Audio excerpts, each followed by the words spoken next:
Let's begin our study of the 10th Perek Be'ezer Hashem with the following introduction. A father's mayfair the neder of his daughter as long as she's a nara, and he says mufar loch, and then the neder is butter. And he can only be mayfair his daughter's neder as long as she's in his reshus, meaning she hasn't gotten married to someone else. After she gets married, she's yotzam reshus aviyah. She's now in Rishus Baila, and the Baal could be made for his Nedarim, but not the father. Now, either the koach of the father or the koach of the Baal to be made for the Neder is limited to the day Yom Shamo in which he heard about the Neder. If he heard about the Neder and initially he was quiet for the entire day, the day passes, he was not made for the neder, he certainly cannot be made for the neder on the next day. Now, just like a father and a Baal can be made for the nedarim, so too, it's biyado, it's in the hands of either the father or the Baal to be makayim the neder. And then he says, on the day that he heard the neder, kayim lo. After the neder is kayim, he can no longer be made for the neder, even within the first day. The Baal is made for the neder, but only nedarim that she took while she was married to him. If he was not made for her nedarim that came earlier, that she had taken before the nisuin, then those nedarim are out of the authority of the husband. He cannot be made for them, and he cannot be made for nedarim other than those that are either inui nefesh, like she said, I won't eat basar, I won't drink wine, or dvarim shebeino lebeina, like for example, she takes a neder not to beautify herself and prohibit herself on any cosmetics. Now, a nara murasa is in a middle stage. She's not yet nisua, so she hasn't fully left the reshus of her father. On the other hand, she's not totally in the reshus of her father because to some extent she's left the reshus of the father. And that's the subject of our Mishnah. Nara Morasa. So on the one hand, she's a Nara between the ages of 12 and 12 and a half. And then she's Ma'orasa. Her father agreed to marry her off, but it's only Erisin at this point. We need a joint hafara, including both the father and the husband. And now we start Daf Samach Zayin. Hefer ha'av v'lo hefer ha'bal. Hefer ha'bal v'lo hefer ha'av eino mufa. If only one of the two, either the father or the husband, were made for the neder, it's not mufa. And we need the hafara of both of them together, both the father and the husband. The ein tzarich lomar shekiyem echad mem, and it goes without saying that if one of the two, the father or the husband, was makayim the neder, then there's no possibility of hafara. The Gemara asks the following question: Hainu reisha avia ubayla mefir nidoreh. Why did the Mishnah? It says hefer ha'av lo hefer ha'bal, hefer ha'bal lo hefer ha'av eino mufa. Isn't that in essence a superfluous, unnecessary repetition of what it says in the Reisha avia ubayla mefir nidoreh?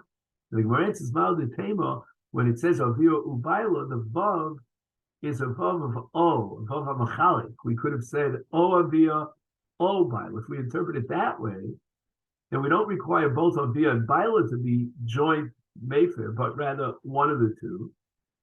Tony, therefore, Kamashbo and the Mishnah in the Sefer goes out of its way to tell us that you need both to be mayfair. And one without the other is not a valid hafar.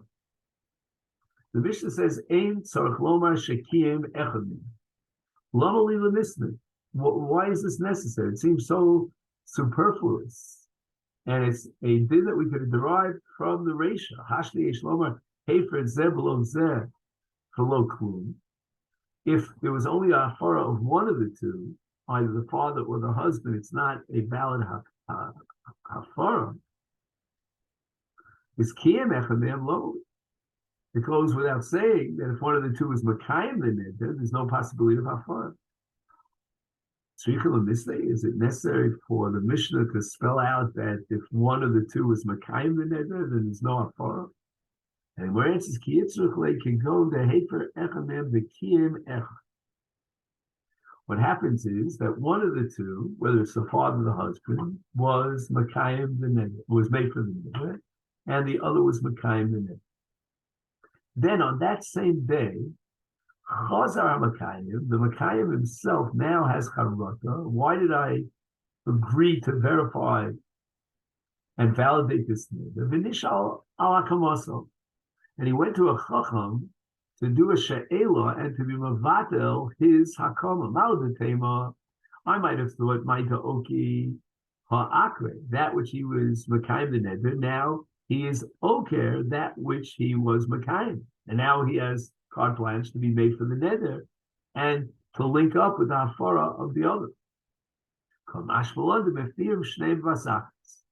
When it says in the Mishnah that Hefer Avlo, Hefer Abal, Hefer Abal, Hefer Ayim, it means to tell us that we need Mefirim Shnei Vasachas, that both of them simultaneously have to agree to be made for the neder.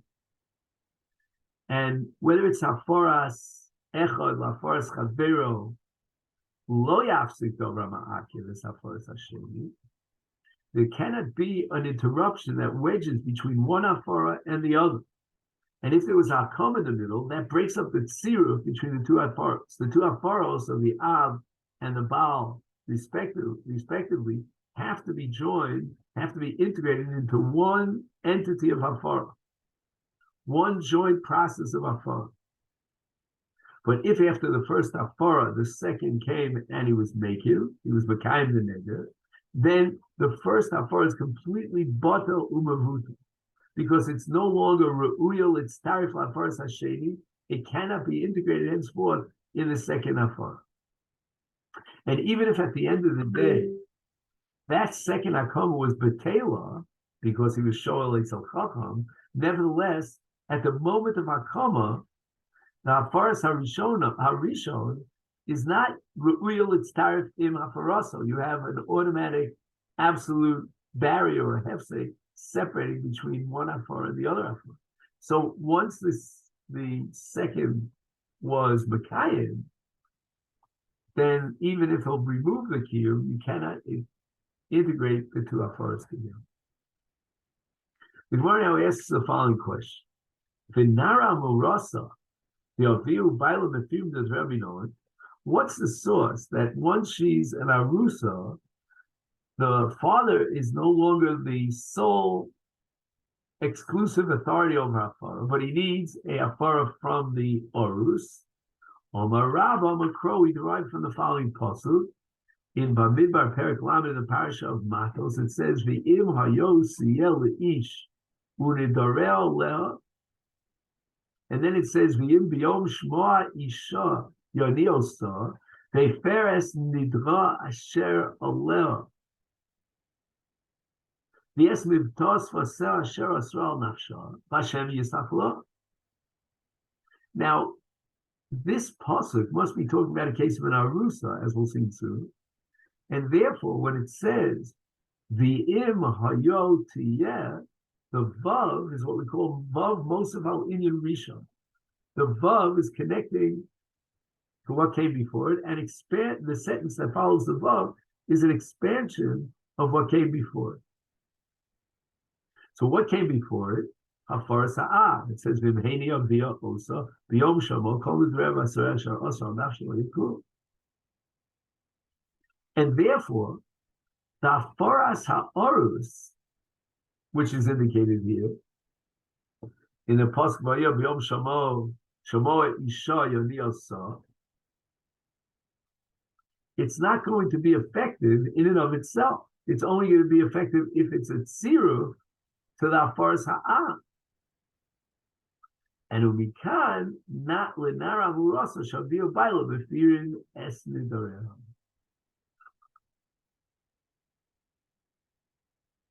So the Gemara now raises the following objection: Ema haikra b'nesua. Maybe this pasuk in Hayosi El Ish is referring to a nesua to teach us that the Baal is made for the Nedarim excluded as a one-man show without the father, and this Hafar has nothing to do with Hafar Sa'av that was mentioned earlier. So Gemara answers Imishum Nesua Krach Renix, that we have a different pasuk for Nesua in Beis Isha Nadara Im Hafer Yafer Osam Isha with a mapikei, her husband, the Yom Shamo Kol Motzos Asel in the realm Lo Yakul Isha Haferah. So therefore, this pasuk V'Mayosi El Ish must be talking about an arusa where the Av and the Baal as a joint effort on Mefer Han and Nedarim together. Yachad, it's a joint effort of Hafara. The Gemara again raises the following question: the Ema Chavayu. Maybe both of these psukim, whether it's the Emayosi El Ish or the Im Beis Isha Nadar, B'Nesua, are referring to a full marriage past Erisim into Nisud. And now the Gemara explains its kash. If you're going to tell me that both psukim Hayola Tiela Ish and in Beis Yishad are referring to a Nisud, why do we need two psukim referring to a Nisud? What are the chidushim of these two psukim? And more specifically, the Gemara is asking, once we have him Hayosi El Ish, and that's referring to a Nesua, then why did the Torah have to add the Beis Isha Nadara? And the Gemara answers, L'meimar, to teach us she'ena Baal Mefer B'Kodmi. This is a new principle in Hafara, breakthrough principle, that a Baal could only be Mefer Nedarim that were taken by her after the Nesua. Not Nedarim that were previously taken and she carries into the Nesua.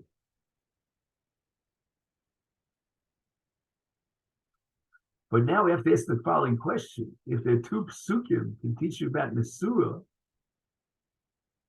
then how do we know that Nara Murasa Vio Bailo Mefir Nedarim?